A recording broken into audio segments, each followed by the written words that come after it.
दिक्कत तब हुई कि जब बड़े कैडर की कनपट्टी तक बंदूक पहुंची तब घबराहट हुई और तब एक एक करके बड़ी मात्रा में सरेंडर होने लगे, जिसमें से बहुत बड़ा सरेंडर एक तो आपके महाराष्ट्र में हुआ।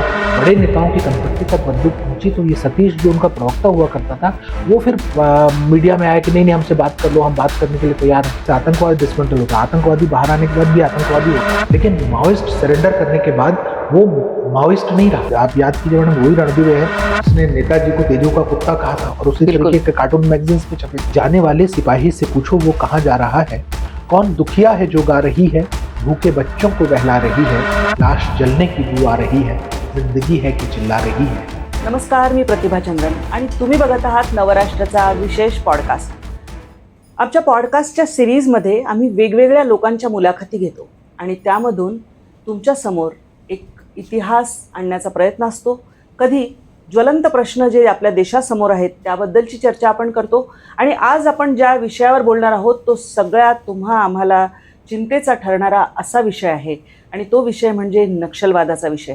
आणि आजचे आपले जे अतिथी आहेत ते आहेत राजीव रंजन प्रसादजी, जे या विषयावर अनेक वर्ष त्यांचा अभ्यास आहे, त्यांची अनेक पुस्तकं आहेत आणि त्या पुस्तकांची नावं आणि लिंक आम्ही डिस्क्रिप्शन बॉक्समध्ये देणार आहोत.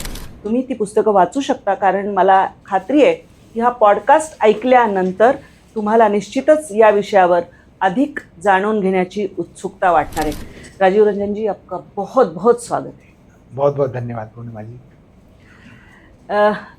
तो मैं बता रही थी दर्शकों को कि आप वैसे मराठी थोड़ी बहुत समझ ही लेते हैं. मी तुमच्यासाठी सांगते की त्यांना मराठी थोडीफार समजते, परंतु हिंदी प्रामुख्याने ते बोलतात, त्यामुळे मी त्यांना हिंदीमध्ये प्रश्न विचारणार आहे आणि हा पॉडकास्ट तुम्ही हिंदीत ऐकावा. कारण काय आहे की विषय महत्त्वाचा आहे.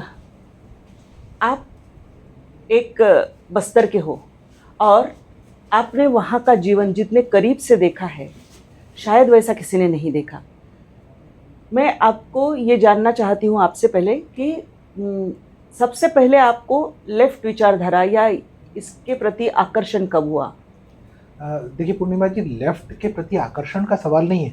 लेफ्ट उन लोगों का चुनाव करता है जिनके अंदर किसी न किसी तरीके की मेधा है, जो लिख सकते हैं, जो बोल सकते हैं, जो नाटक में अभिनय कर सकते हैं जी. और ये वो सतत इसका अभ्यास करते रहते हैं. वो इसको ऐसे लोगों की तलाश लगातार करते रहते हैं. बस्तर में मैं बचेली एक जगह है जहाँ मेरी पूरी स्कूलिंग हुई और वहाँ पर मैं पहले से ही आकाशवाणी जगदलपुर में मेरी कविताएं प्रसारित होती थी और थिएटर से मैं वहाँ पर जुड़ा हुआ था.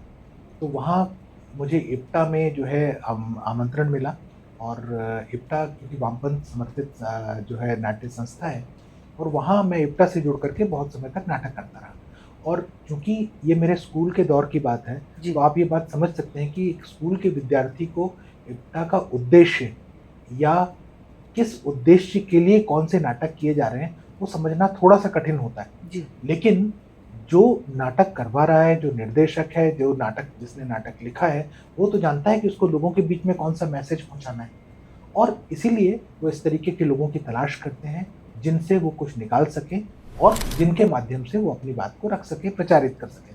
उदाहरण भी मैं देता हूँ कि जैसे उस दौर पे मैंने कोई कविता लिखी या कोई कहानी लिखी और उसको उस दौर के जिनको मैं मेंटर कह सकता हूँ या जिनको मैं ये कह सकता हूँ कि जिनके पास मैं मार्गदर्शन के लिए जाता था, उनके विचार स्पष्ट थे, वो वामपंथ से जुड़े हुए लोग थे जी. तो होता ये था कि वो समझाते थे कि देखो कविता अधूरी है जब तक कि उसमें जनपक्ष नहीं आएगा. मैंने कहा जनपक्ष कैसे आएगा? तो मान लीजिए कि मैंने किसी किसान की व्यथा पर कहानी लिखी है तो उनके लिए वो किसान की व्यथा की कहानी वहाँ पूरी होती है जबकि वो किसान आंदोलित हो जाता है और वो जमींदार को या शोषक को मार नहीं डालता और फिर वो हंसिया हथौड़ा लेकर के मैदान से निकलता. मतलब कहने का मतलब ये है कि उनके अपने नैरेटिव हैं और वो चाहते थे कि मौलिकता आपकी कुछ भी हो लेकिन उस कहानी के अंत में उनके विचार की धारा आनी ही चाहिए. और इसी तरीके से मैं आपको कहता हूँ कि बहुत सारा युवा या बहुत सारा लिखने वाला वो उस फ्लो में, उस बहाव में बह जाता है. उसको ऐसा लगता है कि यही जनपक्ष धरता है, उसकी मौलिकता को इतना ही अल्टर्ड हो जाना चाहिए और ऐसा होता रहा है. तो ये मेरे साथ मेरे आरंभिक दौर में हुआ, जिन दिनों में स्कूल में था. कविताएं कहानियाँ लिख करके मैं आगे बढ़ रहा था और मुझे प्रमोट भी किया गया. ऐसा नहीं कि सिर्फ मैं कविताएं लिख रहा था, ये सिर्फ मेरी मौलिकता बदल रहे थे. बल्कि फिर मेरी कविताएँ जो हैं वो अखबारों में प्रकाशित होने लगी, मेरी कहानियों को जो है पे चर्चाएँ आयोजित होने लगी। ये उस स्कूल के दौर की बात है। जी। तो होता क्या है कि उस दौर पे एक विद्यार्थी ये समझता है कि मैं बड़ा साहित्यकार बन गया, और हुँ। फिर वो आपको एक इकोसिस्टम मिल जाता है। वो इकोसिस्टम आपको प्रमोट कर रहा होता है, और जब प्रमोट कर रहा होता है तो आपका दिमाग चलना बंद हो जाता है। आप उसी धारा को, उसी लेखन को, उसी तौर तरीके को ही समझ लेते हैं कि यही मुख्य धारा है, ऐसे ही लिखा जाता है, ऐसे ही लिखा जाना है, यही प्रकाशित होता है और इसी मैसेज को लोगों तक पहुँचाना है, जब तक कि आपकी आँख खुलती नहीं।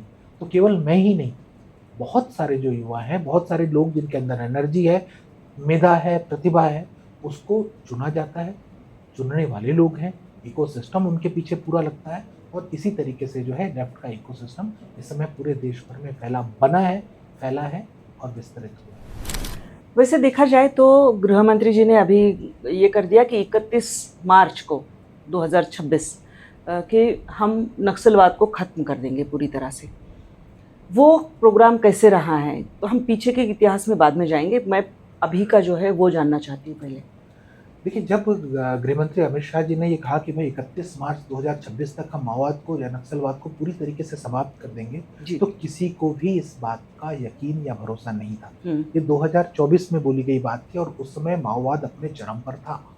मुझे याद है कि छत्तीसगढ़ में गृहमंत्री विजय शर्मा बार-बार माओवादियों से अपील कर रहे थे कि आप बातचीत करने की टेबल पर आ जाओ। लेकिन वो बातचीत करने के लिए आ नहीं रहे थे, क्योंकि वो अपने आप को अजेय मानते थे। क्योंकि बस्तर में अबूझमाड़ जैसा बहुत बड़ा क्षेत्र उनका बिल्कुल। आधार इलाका था। तो वो अपने आप को अजेय समझते थे, और जब कोई अपने आप को ताकतवर समझता है और सरकार को कमतर समझ रहा था, इसी के कारण वो बातचीत के टेबल पर नहीं आए। विजय शर्मा जी ने एक और ऑफ़र दिया कि भई अगर आप सीधे-सीधे बातचीत की टेबल पे नहीं आना चाहते हो, तो एक काम करो कि आप वीडियो कॉन्फ्रेंसिंग के ज़रिए आ जाओ। लेकिन उन्होंने वीडियो कॉन्फ्रेंसिंग के ज़रिए भी बातचीत को ठुकरा दिया।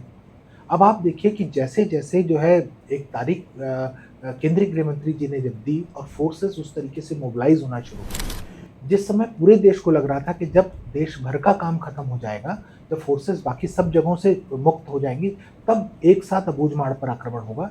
लेकिन उसके उलट हुआ क्या कि सरकार ने बाकी जगह तो उनके जो अभियान चल रहे थे, लेकिन जो हमारी फोर्सेस हैं वो सीधे माड़ के भीतर घुस गईं।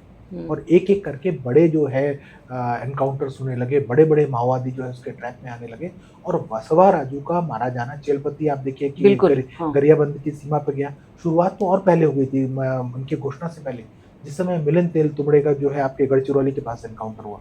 लगभग उस समय से ये हो गया था कि अब बड़े माओवादी टारगेट पे आ रहे हैं धीरे-धीरे। उससे पहले तक होता था कि छोटा-छोटा कैडर पकड़ में आता था और बड़े माओवादी 3, 4, 5 घेरे की सुरक्षा व्यवस्था में रहते थे। तो उनको हमेशा इस बात का कॉन्फिडेंस रहा कि फ़ोर्स हम तक कभी पहुँच ही नहीं सकती। लेकिन इस घोषणा के बाद क्या हुआ कि फ़ोर्स अब तेज़ी से अंदर हुँ। चेलपति गरियाबंद के पास गया, मारा गया। फिर उसके बाद तो जब वसवा राजू तक गोली पहुँच गई और वसवा राजू मारा गया, तब जो है एक बहुत बड़ी हलचल जो है माओवादियों के पूरे खेमे में हुई। अब आपको मैं बताता हूँ कि देखिए जो उनका केंद्रीय कैडर है, जो उनका पोलित ब्यूरो है, वो लड़ने के लिए नहीं है, वो तो उनका थिंक टैंक है। उनको लड़ना आता भी नहीं है। उनके पीछे, उनके चारों तरफ तो लड़ने वाले लोगों का घेरा है, और बिल्कुल। वो मर रहे हैं, जी रहे हैं, उनसे उन लोगों ने कभी मतलब रखा ही नहीं। हुँ। दिक्कत तब हुई कि जब बड़े कैडर की कनपट्टी तक बंदूक पहुंची, तब घबराहट हुई, और तब एक-एक करके बड़ी ही मात्रा में सरेंडर होने लगे, और जिसमें से सब बहुत बड़ा सरेंडर एक तो आपके महाराष्ट्र में हुआ, जिसमें कि वेणुगोपाल जो है बिल्कुल। उसने लगभग 200 के लोगों के साथ यहाँ सरेंडर किया। हुँ। फिर एक बहुत बड़ा सरेंडर हुआ जगदलपुर में, जिसमें सतीश और उनकी पूरी टीम उसने जो है वहाँ पर सरेंडर किया।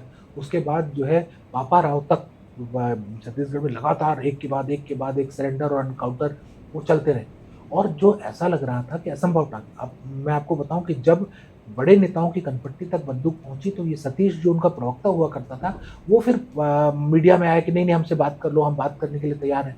लेकिन सरकार जानती थी कि जब वो ताकतवर थे वो बात नहीं करना चाहती।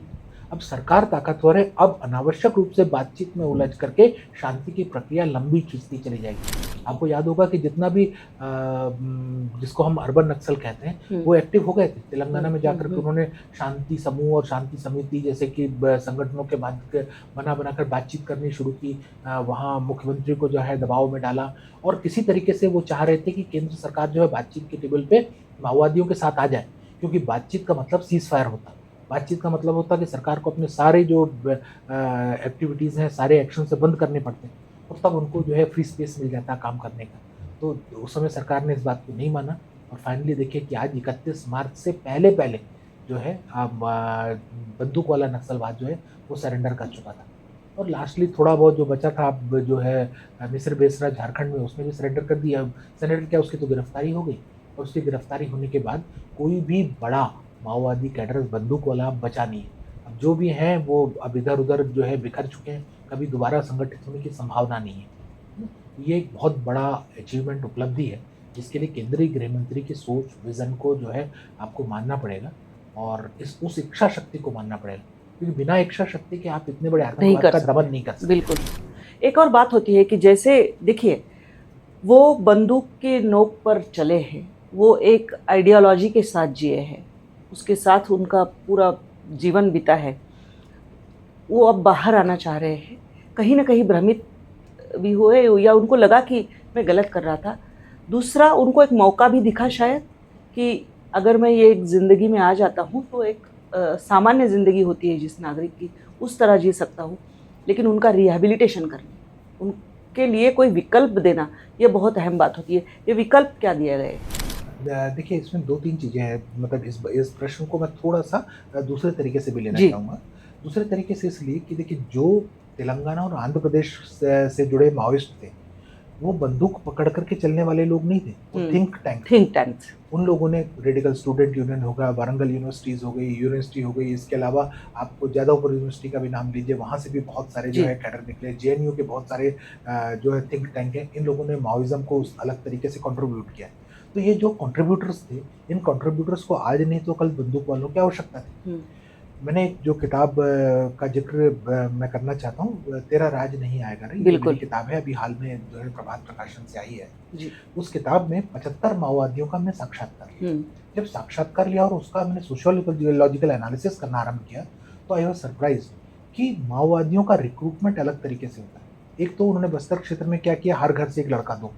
अब आप सोचिए हर घर से एक लड़का का मतलब ये है कि आइडियोलॉजिकल इंक्लिनेशन कुछ नहीं है। एक ज़बरदस्ती है कि हर घर से एक लड़के को माओइज़्म में एक भागीदार बनना पड़ेगा, माओइस्ट बनना पड़ेगा, बंदूक पकड़ के चलना पड़ेगा। एक।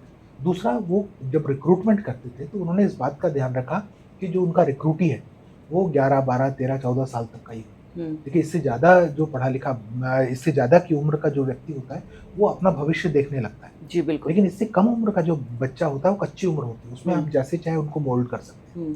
दूसरा, उन्होंने एजुकेशन में ध्यान रखा कि 5वीं से ज़्यादा पढ़ा लिखा कैडर नहीं चाहिए।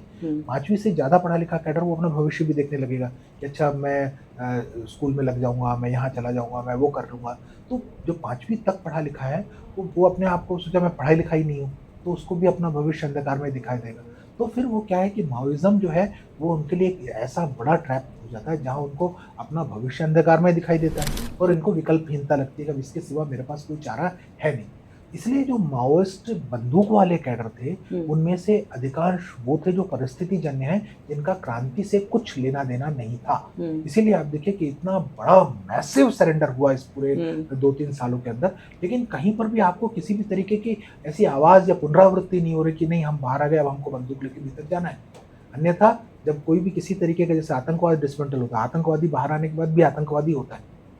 लेकिन माओइस्ट सरेंडर करने के बाद वो माओइस्ट नहीं रहा। जितने जो ये ट्राइबल कैडर थे, उनको रियलाइज़ेशन था कि हम गलत जगह पे थे, अब हम मुख्य धारा में आने के बाद हम हो सकता है फंस भी गए और उनको बाहर आने का रास्ता ना नजर आए। ज़्यादातर फंसे क्योंकि ट्रैप करने का तरीका ये था। अभी सरकार ने कुछ बहुत अच्छे काम किए। जैसे मैं आपको एक उदाहरण देता हूँ, मैं अभी हाल में जगदलपुर से लौटा था, पंडुम कैफ़े गया।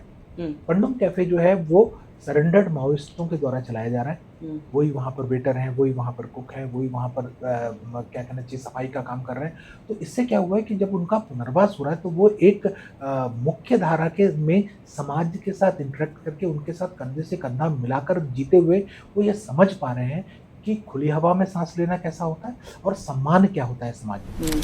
इसी तरीके से अभी देखिए एक बहुत चर्चा में आया जहाँ की जो सरेंडर्ड माओइस्ट लेडीज़ थी, उन्होंने जो है हैंडलूम फेस्ट में एक रैंप वॉक किया। बिल्कुल। हालाँकि बाद में मैंने देखा कि वायर और कुछ इस तरीके की जो नेगेटिव नैरेटिव फैलाने वाली जो मीडिया संस्थान हैं, उन्होंने क्या किया कि उसको ये इस तरीके से दिखाया कि उनको ज़बरदस्ती ले जाया गया और ज़बरदस्ती जो है उनसे रैंप वॉक कराया गया।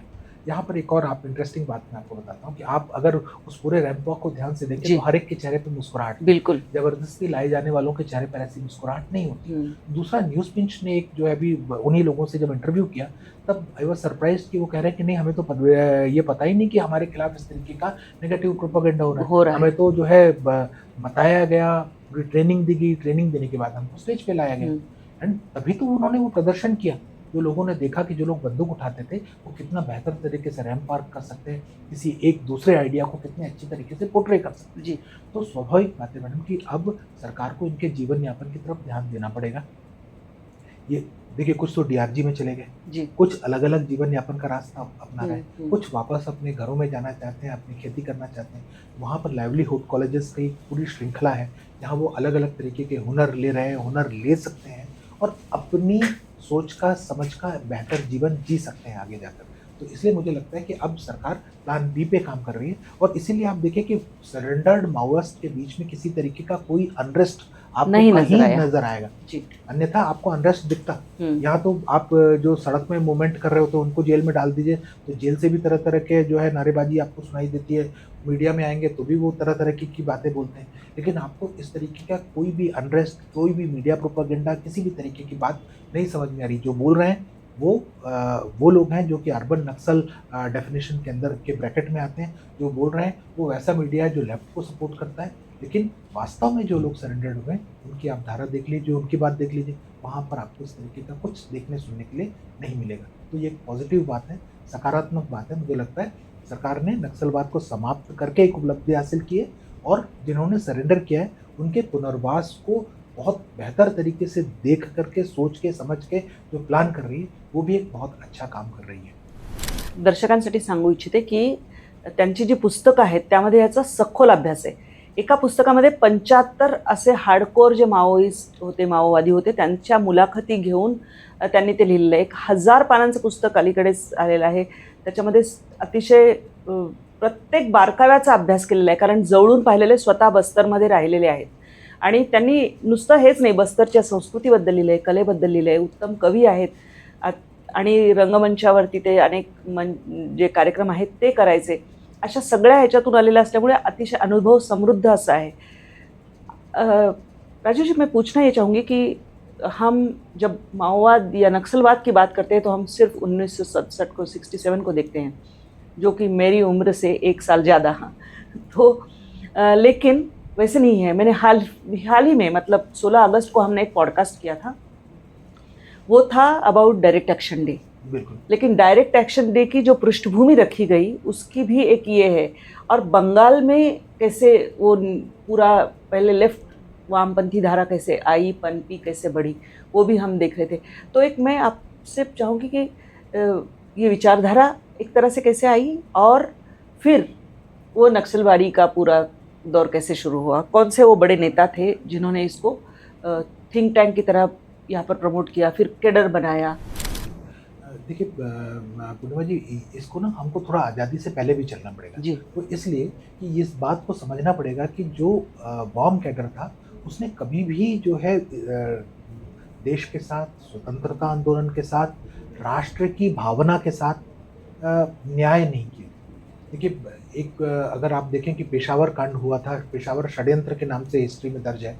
ये 1922 के आसपास की बात है, जिसमें भारतीय कम्युनिस्ट पार्टी का पूरी तरीके से गठन भी नहीं हुआ था उसके बाद। फिर उसके बाद हुआ कानपुर षड्यंत्र, फिर होता है मेरठ षड्यंत्र। ये सब जो अलग-अलग षड्यंत्रों के नाम से जाने जाते, एक 1924, फिर मेरठ षड्यंत्र 1929। अगर इनका आप एनालिसिस करते हैं, जहाँ मजदूरों को, किसानों को जिस तरीके से उन्होंने वर्गीकृत किया अपने पक्ष में, उनका किसी भी तरीके से जो है राष्ट्र के स्वतंत्रता आंदोलन में योगदान दिलवाना नहीं था, या व्यवस्था परिवर्तन करके अंग्रेजों को उखाड़ फेंकना नहीं था, बल्कि एनार्की पैदा करना ही था। इसलिए इनको षड्यंत्र नाम दिया गया जी। लेकिन फिर थोड़ा-सा अगर हम लोग आगे जाते हैं, ये तो आरंभिक दौर है, लेकिन आप याद कीजिए कि जिसकी बात अभी आप कर रहे थे, सोहरावर्दी की, वो दौर था 1946 के आसपास का। भारत का विभाजन लगभग तय हो चला था। बिल्कुल। सोहरावर्दी को ये पता था कि अगर एनार्की फैली तो मैक्सिमम पार्ट जो है बंगाल का वो हो जाए। बांग्लादेश, मतलब आज का बांग्लादेश उस हाँ, समय का बिल्कुल, पूरा बन जाएगा। पूर्वी पाकिस्तान बन जाएगा।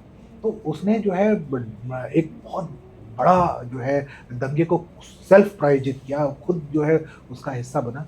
लगभग कुछ ही घंटों में जो है 20,000 से ज़्यादा लोग मारे गए, मारे गए। है ना? और उस पूरे मौत के तांडव के दौरान जिस समय इस तरीके का जो है पूरा माहौल चल रहा था, दंगों का एटमॉस्फेयर था, आप देखें कि ठीक उसी टाइम पे तेभागा मूवमेंट होता है। तेभागा मूवमेंट क्या कि फसल में किसी खेत में अगर फसल हो रहा है तो बिल्कुल। बटाई का 2/3 हिस्सा किसान को मिलना चाहिए और 1/3 ही सिर्फ जो है जमींदार को या जिसकी जमींदार जमीन है को। उसको मिलना चाहिए। ठीक। इसकी परिस्थिति देखें कि उस दौर में हर किसान का अपने जमींदार के साथ एक कॉन्ट्रैक्ट था कि फसल की बटाई का 50% हिस्सा उसको मिलेगा, 50% हिस्सा जमींदार रखेगा। जो फ्लड आयोग बना था ब्रिटिश गवर्नमेंट का, उन्होंने भी इस बात को माना था कि नहीं, 50% नहीं, जो काम कर रहा है, जिसका पसीना है, जो उसमें अपनी लागत लगा रहा है, उसको जो है 2/3 हिस्सा मिलना चाहिए और उसकी रिकमेंडेशंस हो गई। तो अब आप सोचिए कि जिसको कि ब्रिटिश गवर्नमेंट मान चुकी है कि 2/3 हिस्सा मिलना चाहिए बटाई का मजदूरों को, जो ये मान चुकी है कि किसानों की मांगे जेन्युइन है, ठीक उसी मांग के लिए जो कि ऑलरेडी एक्सेप्टेड है, जिसके लिए और यहाँ तक कि जमींदार 50% दे ही रहे थे उस दौर पे, तब ऐसे समय में जब पूरा देश दंगे की आग में झुलस रहा था, तेभागा आंदोलन की आवश्यकता क्या थी? तो हमको यहाँ पर प्रश्न चिन्ह लगाना पड़ेगा। और आंदोलन इसलिए कि तेभागा पूरी तरीके से कम्युनिस्टों का मूवमेंट था। उन्होंने अपनी समर्थित किसान सभाओं को आगे किया था और पैरेलल सशस्त्र आंदोलन की पृष्ठभूमि रखी थी। तो एक तरफ देश दंगे की आग में जल रहा था, दूसरी तरफ स्वतंत्रता आंदोलन अपने चरम पर था और हमको मालूम था आज़ादी कभी भी मिल सकती है। तीसरी तरफ ये सशस्त्र आंदोलन कर रहे थे उस मांग के लिए जो उनकी पूरी होने ही वाली थी। तो इसलिए वहाँ पर हमको ऐसा लगता है कि कम्युनिस्टों ने जानबूझ करके वो समय चुना जहाँ की तेभागा को उन्होंने पुश किया।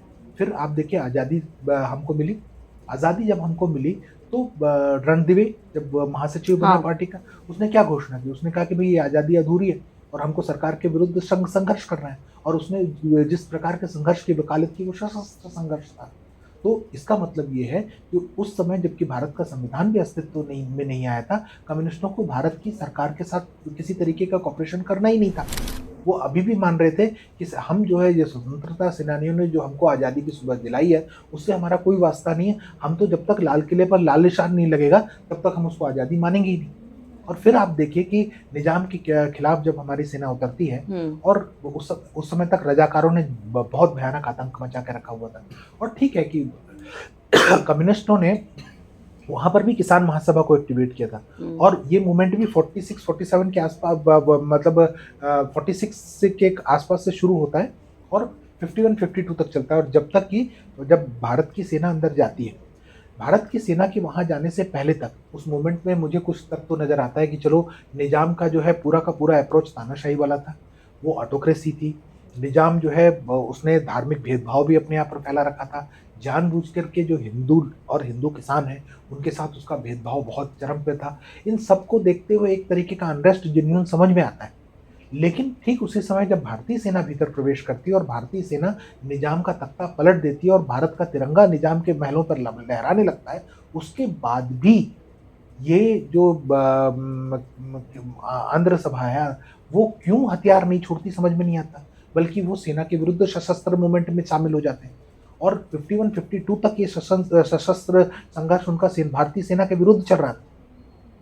तो इसका ये मतलब ये है कि उनको भारत की आज़ादी से, भारत की सेना से और कुछ भी लेना देना नहीं था, बल्कि वो एक इतनी बड़ी ज़मीन कब्जाए रखना चाहते थे जिनको वो मतलब कम्युनिस्ट तौर तरीक़ों से आज़ाद कर देना चाहते थे, भारत के हिस्से से अलग रखना चाहते थे, ताकि वो अपने विचार की धारा को फैलाए रख सकें। इसीलिए मैं कह रहा हूँ कि भारत की आज़ादी से कम्युनिस्ट मूवमेंट को कभी भी किसी भी तरीके का मतलब नहीं रहा। उन्होंने ज़बरदस्ती जो है अपने आप को, जो बाद में जो है जिसको बोलते हैं मुलम्मा चढ़ाना, आप याद कीजिए मैडम, वही रणदिवे है जिसने नेताजी को तेजू का कुत्ता कहा था और उसी तरीके के कार्टून मैगजीन्स में छपे थे। आप याद कीजिए कि जिस समय जर्मनी जो है स्टालिन के साथ समझौता करता है 1939 में, तो उस समय जो है ये सारे कम्युनिस्ट जो है क्या कहना चाहिए, हिटलर और स्टालिन के समझौते को सही बताते हैं और ठीक इसी समझौते की आड़ में कि दोनों एक दूसरे पे ये आक्रमण नहीं करेंगे, हिटलर जो है पोलैंड पे हमला कर देता है। उस समय कम्युनिस्टों को ये फांसीवाद, नाजीवाद सब बढ़िया लग रहा था। लेकिन अचानक 41 के आसपास जो है हिटलर जो है यूएसएसआर पे ही हमला कर देता है, और जब हमला कर देता है तो ये अचानक जो है हिटलर नाजीवादी, फांसीवादी सब हो जाता है। और तब गांधी जी जो है असहयोग आंदोलन, या करो या मरो, इस तरीके के जो मूवमेंट शुरू करे, सारे कम्युनिस्ट इससे बाहर हो जाते हैं कि हमको इस मूवमेंट का हिस्सा नहीं बनना है। क्यों नहीं बनना है? क्योंकि भारतीय स्वतंत्रता से उनको लेना देना नहीं था, क्योंकि यूएसएसआर ब्रिटेन के साथ में के सहयोगी के तौर पे देखा जा रहा था, और तब ब्रिटिश सरकार के विरोध में कोई भी किसी भी प्रकार के मूवमेंट में कम्युनिस्ट अपना हाथ छुड़ा करके अलग रहना चाहते थे।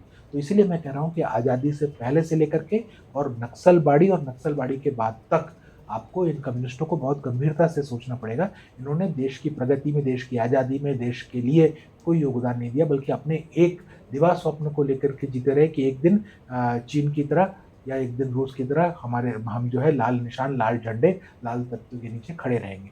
आप ये नक्सलबाड़ी को ही देखिए ना, चारू मजूमदार चुनाव लड़ता है, हार जाता है। बिल्कुल। जंगल संथाल 3 बार चुनाव लड़ता है, हार जाता है। ये हारने वाले लोग हैं मैडम। इसका मतलब ये है कि लोग उनके साथ नहीं थे। अगर उनके साथ लोग होते, चारू मजूमदार चुनाव जीत जाता तो क्या होता? विधायक होता ना मैडम। जंगल संथाल चुनाव जीत जाता तो क्या होता? विधायक होता ना। जब उनको पता था कि लोग उनके साथ नहीं है, तब उनको वो सिद्धांत नजर आया कि सत्ता बंदूक की गोली से निकलती है। अगर सत्ता बंदूक की गोली से आप ये देखें कि लोकतंत्र में तो सत्ता जो है जनसमर्थन से निकलती है। कि आज जिस समय इंदिरा गांधी ने इमरजेंसी लगाई, आपको उनसे बड़ा कोई लीडर ही नजर नहीं आता था। जैसे ही वापस संविधान जो है अपनी जगह पाता है, वो सरकार को उलट देता है और जनता सब पार्टी आ जाती है सत्ता में। तो आप ये देखिए कि संविधान के पास तो सत्ता को बदलने, नई सत्ता को लाने, नई सरकार को बनाने और पुरानी सरकार को उखाड़ फेंकने की पूरी ताकत है। तो यहाँ तो सिर्फ लोगों को किसी नेता के, किसी उद्देश्य के, किसी सिद्धांत के पीछे जाने की आवश्यकता है, सब सिर्फ उतना ही है। लेकिन आप देखें कि जो लोग कह रहे हैं कि सत्ता बंदूक के नली से निकलती है, या योगेंद्र यादव जैसे लोग जो ये कहते हैं कि सड़क से जो है संसद से नहीं, सड़क से, तो ये एनार्की है। और ये सारी एनार्कीज जो हैं, इसके पीछे इसी प्रकार का माइंडसेट काम करता है, जो संविधान को हाथ में तो रखता है, लेकिन असल में वो संविधान की अवहेलना कर रहा होता है। यही तत्व आप यहाँ पर देखिए जो चारू मजूमदार, जंगल संथाल वगैरह के साथ हुआ, कि ये लोग, क्योंकि लोग उनके साथ नहीं थे। बहुत सारे लोग, आप मेधा पाटकर को देखिए, दुनिया भर के मूवमेंट चलाए, लेकिन चुनाव लड़ती है वो हार जाती है। अग्निवेश को देखिए, राजनांदगांव से चुनाव हारे हुए। जो बड़े बड़े जो नाम हैं, जिन लोगों ने को हम लोग कम्युनिस्ट किताबों में बहुत 30 मार खा समझते हैं, दरअसल उनका जनाधार शून्य है। वो अपने ही क्षेत्र में जहाँ पैदा हुए, जहाँ उन्होंने काम करने का दावा किया, वहाँ वो इलेक्शन नहीं जीत सकते। और जब वो इलेक्शन नहीं जीत सकते हैं, तभी उनके मुंह से निकलता है कि जो है फैसला सड़क पे होगा या सत्ता बंदूक की नली से निकलती है।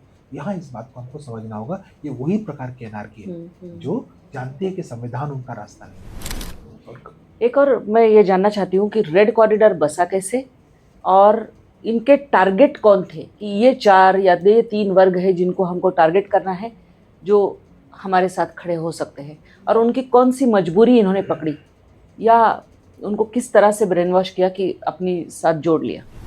देखिए, रेड कॉरिडोर एक मैं कहता हूँ वो है स्वप्न था, सपना था। दरअसल क्या हुआ कि जब माओइज्म अपने उसमें था, नक्सलबाड़ी के बाद जब विखंडन हुआ, तो आप देखें बिहार झारखंड वाले बेल्ट में एमसीसी का एक अच्छा खासा प्रभुत्व था। ठीक है, फिर थोड़ा नीचे आते पंजाब में भी जो है, हालांकि रेड कॉरिडोर का हिस्सा पंजाब को नहीं मानते, क्योंकि वो बिल्कुल पश्चिमी हिस्से में भाग जाता है। पंजाब में भी नक्सलवाद जो है अपना अस्तित्व बना रहा था। ठीक है, फिर मैडम पीपुल्स वार ग्रुप, जनशक्ति पार्टी, इस तरीके से कुछ अलग अलग संगठन थे जिन्होंने जो है माओइज्म को अपने तरीके से कैरी किया, और ये फिर वहाँ से बढ़ता बढ़ता केरला तक किसी न किसी रूप में एग्जिस्ट करता था। चाहे वो वहाँ पर बंदूक वालों के वाले कुछ संगठन हो, चाहे उनके सिंपैथाइजर्स का अपना एक वो, तो इसलिए ऐसा लगता था कि तिरुपति से पशुपति तक, यानी नेपाल तक। नेपाल में तो माओइस्ट अपने एक्टिविटी कर ही रहे थे और सक्सेसफुल भी हो गए। तो जब सक्सेसफुल हो गए तो नेपाल तो उनका गढ़ हो गया। और हमेशा देखिए, आपको याद होगा 1962 में जब चीन ने भारत पर आक्रमण किया था, ये चारू मजूमदार और इनके गुर्गई, यही लोग, इन्हीं लोगों ने कहा था कि चीन का चेयरमैन हमारा चेयरमैन है। बिल्कुल। तो कम्युनिस्टों के लिए, माओवादियों के लिए राष्ट्र एक अवधारणा के तौर पर उपलब्ध नहीं है। तो इनके लिए कितना सुंदर रास्ता था कि चीन वहाँ तक पहुँच गया, नेपाल में अब कम्युनिस्ट हैं, तो नेपाल के रास्ते बिहार में कम्युनिस्ट हैं, झारखंड में कम्युनिस्ट हैं, उड़ीसा में कम्युनिस्ट हैं, छत्तीसगढ़ में कम्युनिस्ट हैं, कर्नाटका, केरला, तो मतलब उनको एक पूरा लाल गलियारा एक सोच की तरह नजर आता हम्म, था। लेकिन मैं आपको बताता हूँ पूर्णिमा जी की सबसे महत्वपूर्ण बात ये कि इस तरीके की गतिविधि के लिए आधार इलाके की आवश्यकता होती है, और आधार इलाका या बेस एरिया या उनके लिए सो कॉल्ड लिबरेटेड जोन वो अबूझमाड़ क्षेत्रीय बस्तर का अवेलेबल था। इसके कारण आप देखिए कि एमसीसी सक्सेसफुल नहीं हुई, हम्म, बल्कि एमसीसी और रणबीर सेना का एक अपना एक तरीके का संघर्ष भी शुरू हुआ था, और बिहार धीरे धीरे माओइज्म से में ढीला वहां पर ढीला होता चला गया। झारखंड में भी ये चीज़ें एग्जिस्ट करती रहीं, लेकिन झारखंड भी उस तरीके से, क्योंकि वहाँ पर भी वो किसी बहुत बड़े इलाके, जगह जगह कोशिश हुई मैडम, लेकिन वहाँ भी वो आधार इलाका बना नहीं पाए। पश्चिम बंगाल में तो 67 के बाद धीरे धीरे क्या कहना चाहिए, वामपंथी सरकारें रही, वामपंथी लोग रहे, लेकिन बंदूक वाले वामपंथ से तो सिद्धार्थ शंकर रे ने जो है जिस तरीके से स्टीपल चेज ऑपरेशन के बाद मुक्ति पाई, उसके बाद वहाँ पर कभी भी जो है उस तरीके का एटमॉस्फेयर पैदा नहीं हुआ। हम्म, फिर आप नीचे जाते हैं तो बचता है फिर हमारे पास जो आता है तेलंगाना और आंध्रा, हम्म, जहाँ पर कि इसका जो गढ़ था, थिंक टैंक था, वो एग्जिस्ट करता था। लेकिन वो लोग भी मुलुगु के जंगलों में बहुत समय से ट्राई कर रहे थे, पर चंद्रबाबू नायडू ने बहुत अच्छी तरीके से कॉम्बिंग की, तो वहाँ पर भी वो सक्सेसफुल नहीं हुए। पर अबूझमाड़ क्षेत्र जो है, वहाँ क्योंकि बहुत बड़े एरिया को हम्म, मानव संग्रहालय के तौर पे फ्री छोड़ रखा था, तो उस एरिया में वो आराम से घुसे, वहाँ सरकार नज़र आती, वो पूरा का पूरा एरिया जो है आइसोलेटेड ज़ोन था। माओवादियों ने उसको आधार इलाका बनाया। अब जब आधार इलाका बन गया, तो उनके लिए उनका एक चंबल बन गया, क्योंकि चंबल बिल्कुल। चंबल हो, हो, की जो जियोग्राफी है, वो ऐसी थी कि डाकुओं को सपोर्ट करती थी। हम्म, वैसे ही बस्तर की जियोग्राफी या खासतौर पर अबूझमाड़ की जियोग्राफी ऐसी थी, जो वहाँ छुपने के लिए इनको सपोर्ट कर रही थी। प्लस क्या वहाँ की जो क्या कहना चाहिए, टेरेन के बारे में बहुत कम जानकारी बाहर थी, क्योंकि 60s के बाद से उसको बिल्कुल आइसोलेटेड मानव संग्रहालय की तरह बना करके सरकार ने छोड़ दिया था। वहाँ का नक्शा भी एक गवर्नमेंट के पास उपलब्ध नहीं था कि कहाँ कौन से गाँव है क्या नहीं है, क्योंकि जो टोपो शीट वगैरह में जो उस दौर के ब्रिटिशकालीन सर्वे में जो गाँव थे, उन सब गाँवों की लोकेशंस को माओवादी अंदर घुसने के बाद बदल चुके थे, और अंदर का पूरा एरिया उन्होंने अपने जैसा कर लिया था। इसके कारण क्या हुआ, उनको एक बेस एरिया मिला, एक ऐसा बेस एरिया जिसके बगल में महाराष्ट्र है, इसलिए गढ़चिरौली में एक्टिविटी करने में उनको लाभ हुआ। बगल में तेलंगाना है, तो करीमगढ़, खम्माम, वही सब पूरे डिस्ट्रिक्ट, करीमनगर, खम्माम वाला पूरा डिस्ट्रिक्ट वाला एरिया आता है, तो उनको उधर फ़ायदा हुआ। इस तरफ जाते हैं तो उड़ीसा में मलकानगिरी और वो पूरा ज़ोन है, जहाँ माओइस्ट एक्टिव है, तो ये पूरे ज़ोन तक उनको एक स्प्रेड और होल्ड बनाए रखने में मदद मिली। तो 2024 में जब पूरे माओवादी धड़े एक हुए, एमसीसी और पीडब्ल्यूजी सब ने मिलकर के भारतीय कम्युनिस्ट पार्टी माओवादी बनाया, एक साथ एक ही तब आप देखिए कि इनकी एक्टिविटीज़ पूरे लाल गलियारे में नहीं, उनकी एक्टिविटी इसी ज़ोन में सेंट्रलाइज़्ड रह गई थी। धीरे-धीरे गवर्नमेंट एक्टिव हो गई थी, गवर्नमेंट ने भी बहुत सारे मूवमेंट स्टार्ट किए। लेकिन माड़ एरिया उनका आधार इलाका होने के कारण यहाँ वो कंसंट्रेटेड रहे, यहाँ इन्होंने फोर्टिफाई किया उस एरिया को, और यहाँ पर वो लगभग 4-5 दशक तक बहुत सक्सेसफुल रहे। हम्म, तो वो एक बात है। लेकिन वही है कि एक सपना था पशुपति से तिरुपति तक या लाल गलियारा, जो सपना पूरा नहीं हो पाया, और अमित शाह जी ने तो पूरी तरीके से ध्वस्त ही कर दिया एक तारीख को लेकर के। और आज कम से कम हम इस बात का लिए गर्व कर सकते हैं कि एक सरकार की इच्छा शक्ति के कारण देश बंदूक वाले माओवादियों से, दिमाग वालों की बात नहीं करता, बिल्कुल। लेकिन बंदूक वाले माओवादियों से देश मुक्त हो गया है। फिर बात ये आती है कि अगर हम बात करें वैसे तो इससे पहले प्रधानमंत्री डॉक्टर मनमोहन सिंह ने भी ये कहा था कि अगर सबसे ज़्यादा खतरा है तो नक्सलियों का है। फिर अगर हम देखें तो कांग्रेस के भी कई नेता जो थे उन्होंने माओवाद से लड़ने की कोशिश की, कई कई बीच बीच में ये भी लाए, सेडवा जुल्म जैसा कुछ लाया गया, कोई उनको मुख्य धारा में लाने के लिए कुछ प्रयोग किए गए। लेकिन जब दिमागी नक्सल की बात आती है तो वो खुद ही क्यों सिरा पीट के कह रहे कि मैं हूँ दिमागी नक्सल, ये कैसे? देखिए, मैं बहुत आश्चर्यचकित हूँ। चिदम्बरम जी ने जी। सबसे पहले जैसे ही प्रधानमंत्री जी का भाषण खत्म हुआ, तो उसके बाद जो है चिदम्बरम जी ने बोला कि अपने एक्स में पोस्ट डाली कि मैं दिमागी नक्सल हूँ। अब यहाँ पर मैं आपको एक इंटरेस्टिंग बात बताता हूँ हम्म, कि देखिए, दिमागी नक्सल एक नया कॉन्सेप्ट नहीं है। पहले बौद्धिक आतंकवाद शब्द बहुत प्रयोग में आता था, बिल्कुल। लेकिन बौद्धिक आतंकवाद का दायरा छोटा था। बौद्धिक आतंकवाद जो है वो लिखने पढ़ने वालों के लिए प्रयोग में आता था। सबको पता था कि ये जो लिखने पढ़ने वाले लोग एक खास तरह से लिख पढ़ रहे हैं, और ये सपोर्ट कर रहे हैं एक तरीके के टेररिज्म को या रेड टेररिज्म को। लेकिन उनको लेकर उस एक ब्रैकेट में, तो उसमें क्या था कि सीमित लोगों के बारे में बौद्धिक आतंकवाद कहा जाता था। बाद में विवेक अग्निहोत्री ने एक फ़िल्म बनाई Buddha in the traffic jam, और उसी के आस-पास उन्होंने एक किताब लिखी अर्बन नक्सलिज़्म, और अर्बन नक्सल शब्द बहुत पॉपुलर किया विवेक अग्निहोत्री ने। लेकिन तो अभी क्या हुआ, इसका दायरा बढ़ गया। बौद्धिक आतंकवाद का दायरा पूरे शहर तक हो गया। शहरी नक्सली इसमें कोई भी हो सकता था, जो शहर में रहने वाला है, और वो उस तरीके के प्रमोट कर रहा है कि शहर के अंदर की अनार्की को कैसे बढ़ाए, और वो जंगल के नक्सल को भी सपोर्ट कर रहा है, चाहे वो फाइनेंशियली कर रहा है, चाहे आइडियोलॉजिकली कर रहा है। तो अर्बन नक्सल का दायरा बढ़ा, लेकिन अर्बन नक्सल भी अर्बन शब्द के कारण वो अर्बन दायरे में ही फिक्स्ड रहता है। प्रधानमंत्री ने इस बात को बहुत अच्छे से आइडेंटिफाई किया कि ये दिमाग से जुड़ा हुआ मसला है। इसको इंटेलेक्चुअल टेररिज्म कह के भी आप ब्रैकेट में नहीं डाल सकते, इसको अर्बन टेररिज्म कह के भी नहीं डाल सकते, इसलिए उन्होंने दिमागी नक्सल शब्द का प्रयोग किया, जो बहुत परफेक्ट मतलब सही जगह जाके तीर लग गया, जो परफेक्ट मेटाफर है। अब चिदम्बरम जी की बात करते हैं। चिदम्बरम जी भी गृह मंत्री रहे हैं मनमोहन सिंह जी के दौर में। उन्हीं मनमोहन सिंह जी के दौर में जिन्होंने कहा था कि नक्सलवाद इस देश की आंतरिक सुरक्षा को सबसे बड़ा खतरा है। वही चिदम्बरम बस जिस समय जो माओइज्म से लड़ाई चल रही थी उस समय वो एक्टिव थे, और डॉक्टर रमन सिंह की गवर्नमेंट के साथ उनका जो रवैया बहुत कोऑपरेटिव था, और उन्हीं के समय में भारतीय कम्युनिस्ट पार्टी माओवादी को आतंकवादी संगठन के रूप में निरूपित करके बैन किया गया है। और केवल उसको बैन ही नहीं किया गया, अगर आप चिदम्बरम जी के द्वारा बैन किया गया उसका स्टेटमेंट पढ़ेंगे तो उसमें भारतीय कम्युनिस्ट पार्टी माओवादी और इसको समर्थन देने वाले सभी प्रकार के संगठन, जिसमें उस दौर का जो बौद्धिक और शहरी संगठन था वो भी आता है। इसके अलावा एक प्रेस इन्फॉर्मेशन ब्यूरो का उस दौर का अगर आप स्टेटमेंट्स और इंटरव्यूज़ उनके देखेंगे तो हर जगह उन्होंने इस बात को किया है कि जो शहरी नेटवर्क है वो किस तरीके से इनको सपोर्ट दे रहा है। मतलब ये उस दौर में इनके लिए दिमागी नक्सल जो है वो खतरा था, और आज जब सरकार में वो नहीं है तो दिमागी नक्सल उनके लिए खतरा नहीं है। ये बड़ी विचित्र बात है। मैं आपको शिंदे जी की बात करता हूँ, सुशील शिंदे जी, वो भी गृह मंत्री रहे हैं, और सुशील शिंदे जी ने तो बाकायदा अर्बन नक्सल वर्ड यूज किया, बहुत बार है ना, और अर्बन नक्सल वर्ड यूज किया, और उसको हथियार वाले नक्सलियों से ज्यादा खतरनाक बताया। तो उस दौर की सरकार के लिए अर्बन नक्सल, शहरी नक्सल, दिमागी नक्सल खतरे, और सरकार उनकी बदलते ही अर्बन नक्सल मैं भी हूँ। तो ये जो है एक तरीके का दोहरापन है, और मैं यही बात कहने की कोशिश कर रहा हूँ कि दिमागी नक्सल बहुत एक ऐसा आइडियोलॉजिकल क्वेश्चन मार्क प्रधानमंत्री ने सामने रख दिया। अभी देखिए नक्सल पार्टी बन गई, मैं भी नक्सल पार्टी या नक्सल जनता पार्टी।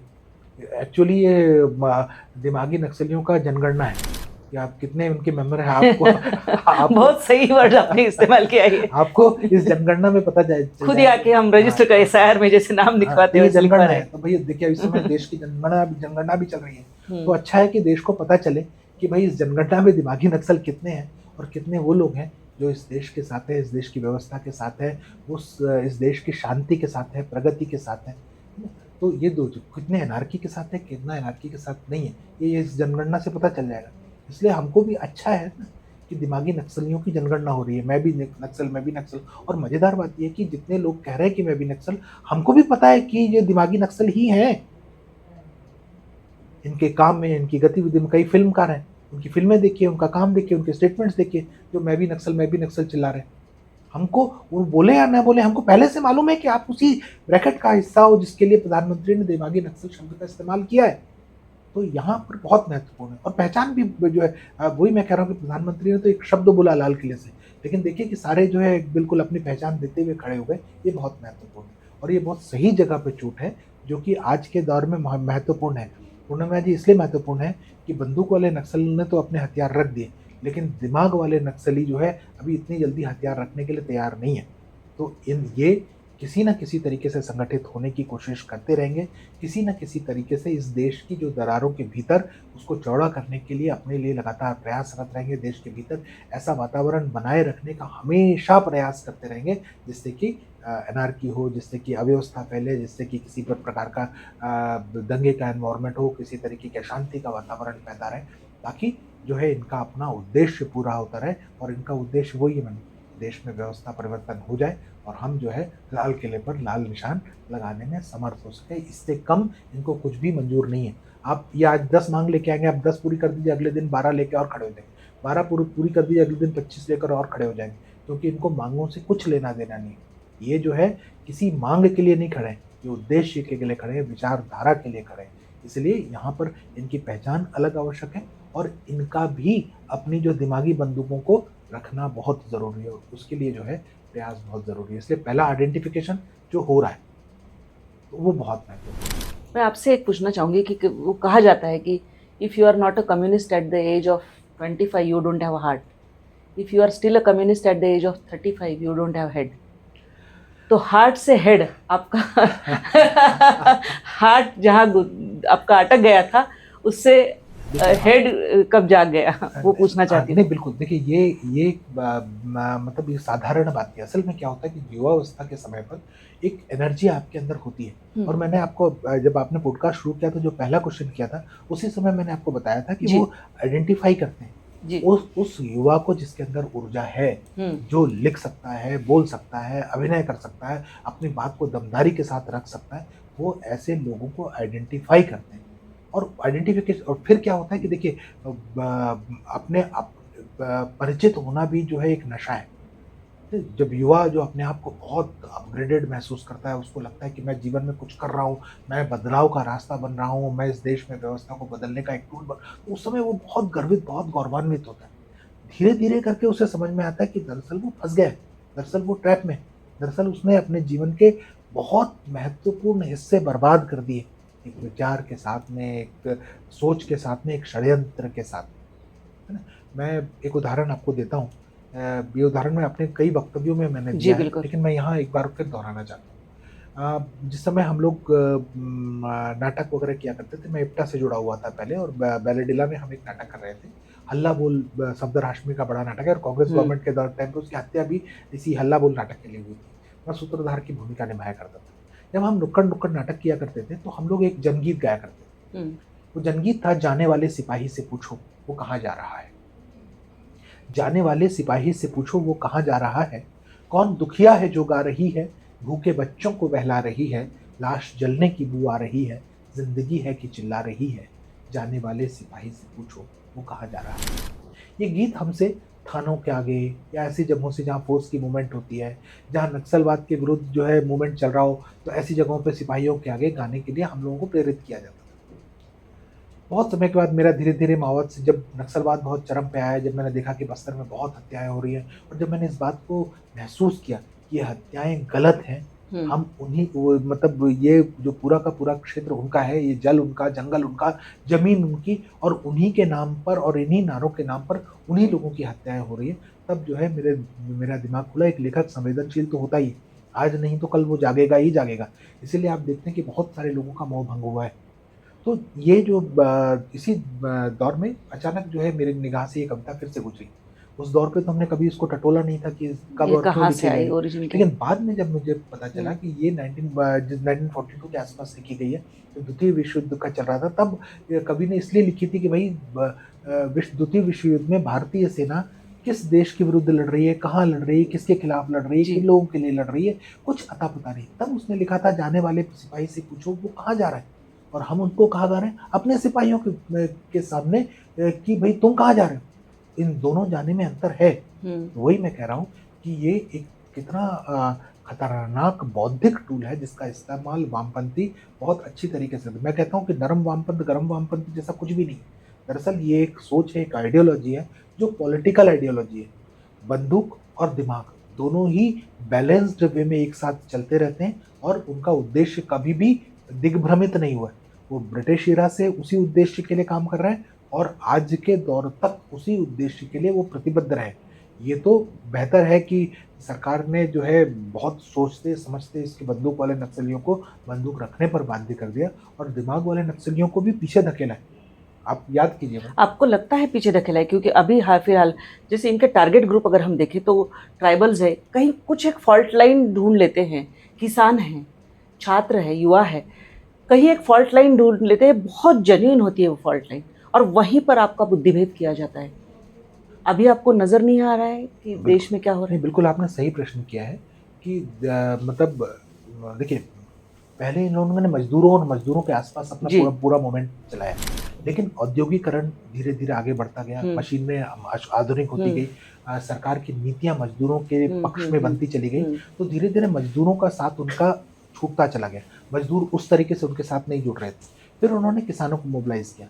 देखिए आप किसान सभाओं के माध्यम से उन्होंने बहुत सारे ऐसे, तेभागा हो गया, तेलंगाना हो गया, नक्सलवाड़ी हो गया, ऐसे बहुत सारे मूवमेंट जो है उन्होंने किसानों के माध्यम से इसको आगे बढ़ाया। लेकिन किसान भी अब हरित क्रांति के बाद किसान भी जो है वो कथित बुर्जुआ ब्रैकेट में आने लगे, बड़े-बड़े किसान होने लगे। तो फिर अब जो है किसानों का भी उस तरीके का उनके पास सपोर्ट रहा नहीं। आदिवासी, उन्होंने देखिए पूरा मूवमेंट, अभी जो नक्सल मूवमेंट था, वो कहाँ था? ट्राइबल बेल्ट में था, tribal belt, non tribal belt में नहीं था। बिल्कुल। पूरे ट्राइबल बेल्ट में उन्होंने यूज़ किया। लेकिन अब जिन ट्राइबल्स के बीच में ये रहे, अब जब सरेंडर करने के बाद वही जानते हैं कि इनकी हकीकत क्या है। तो अब उन्होंने चौथा ब्रैकेट पकड़ा है, दैट इज़ स्टूडेंट्स और स्टूडेंट्स, विद्यार्थी। करेक्ट। अब आपने जो प्रश्न किया था कि एक युवावस्था में व्यक्ति कम्युनिस्ट होता है और बाद में उसको रियलाइजेशन होता है, तो उसके बाद वो उसकी बेवकूफ़ी होती है कि अगर कम्युनिस्ट बना रहे। सच्चाई यही है कि ये इसी युवा ऊर्जा का इस्तेमाल करने के लिए आगे बढ़ रहे हैं, तत्पर हो रहे हैं। इसीलिए आप अगर देखिए दिल्ली में अगर मूवमेंट और छात्र मूवमेंट के नाम पर जो कुछ भी हुआ, आप उसको देखिए कि उसमें 2 चीज़ों की पुनरावृत्ति है। एक तो वो अन्ना आंदोलन का डुप्लीकेट दिखाई देता है, बिल्कुल पॉलिटिकल डुप्लीकेट दिखाई देता है। सोनम वांगचुक का इस पूरे मैटर से कुछ भी लेना देना नहीं था। उसका एफसीआरए से लेना देना हो सकता है। वो इस वक्त जेल काट करके भी बाहर आए हुए हैं। लद्दाख में जिस तरीके का हिंसक मूवमेंट हुआ, उसमें भी वांगचुक की अपनी भूमिका रही है। वांगचुक दाग साफ होकर के बाहर नहीं गए, लेकिन वांगचुक का यहाँ पर जुड़ना एक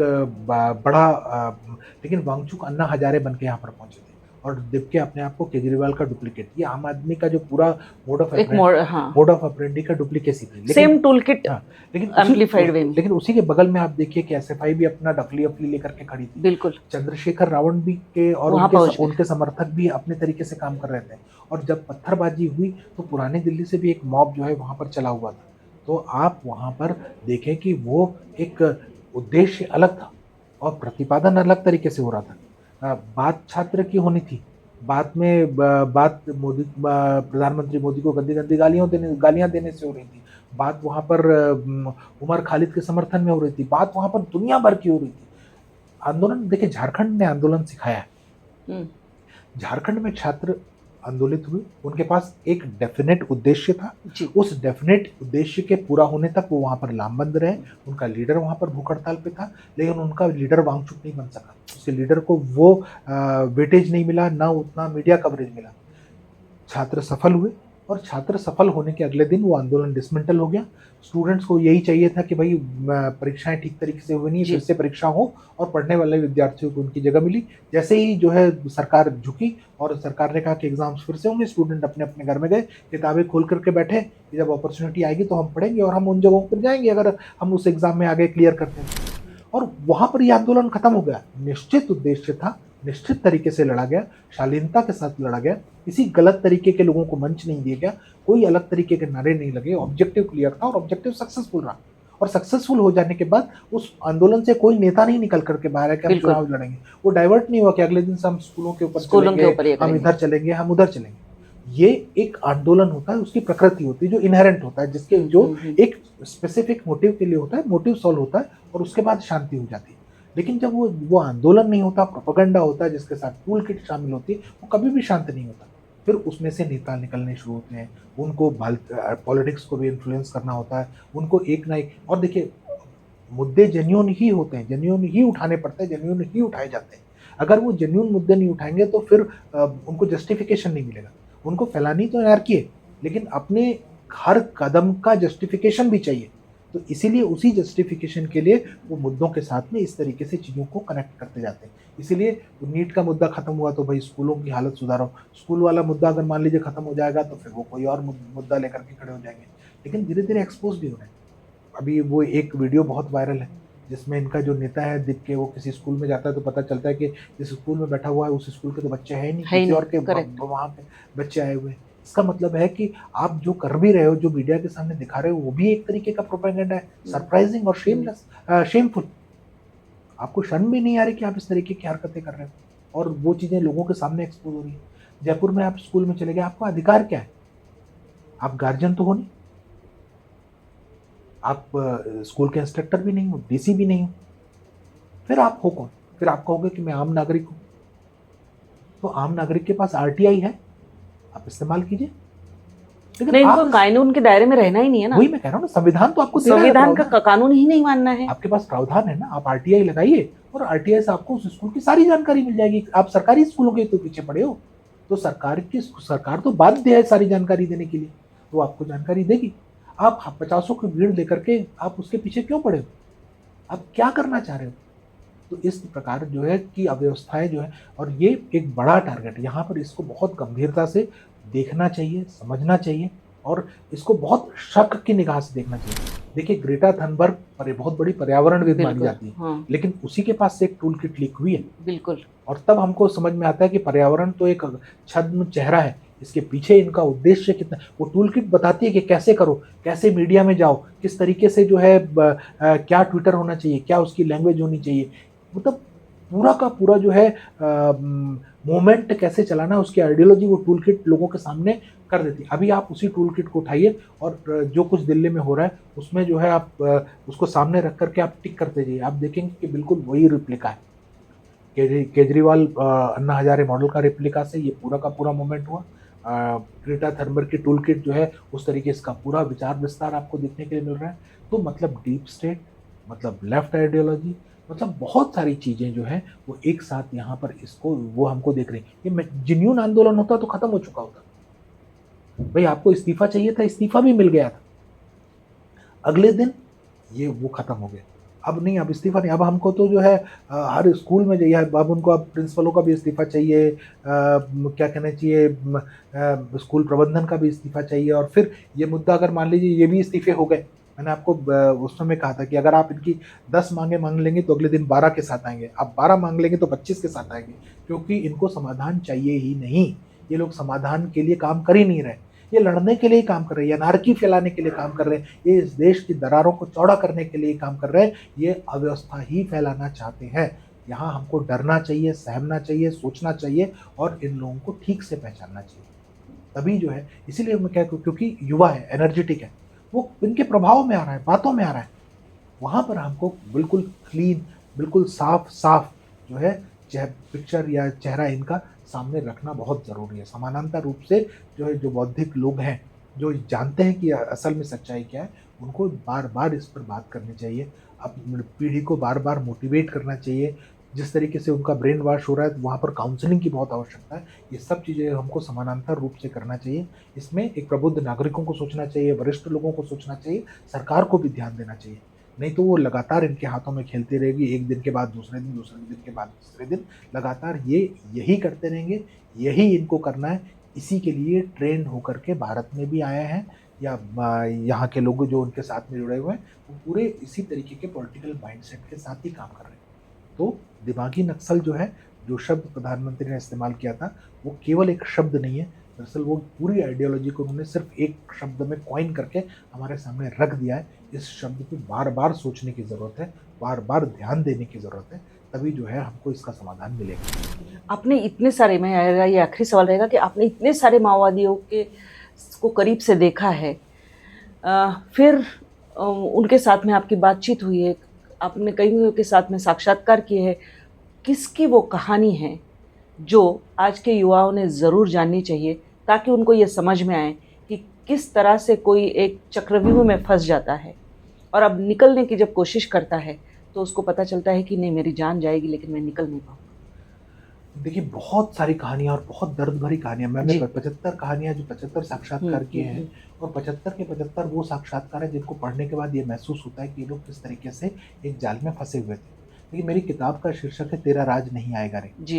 ये एक गीत से बना हुआ है। एक सरेंडर्ड माओइस्ट है अर्जुन, ये उसने एक गीत लिखा था सरेंडर करने के बहुत समय बाद, और बहुत आक्रोश से लिखा था कि तेरा राज नहीं आएगा रे। और ये उसने माओवादियों को संबोधित करते हुए लिखा था कि भाई, चीन देश लड़ा, हार गया, देखिए आज पूंजीपति हो गया है।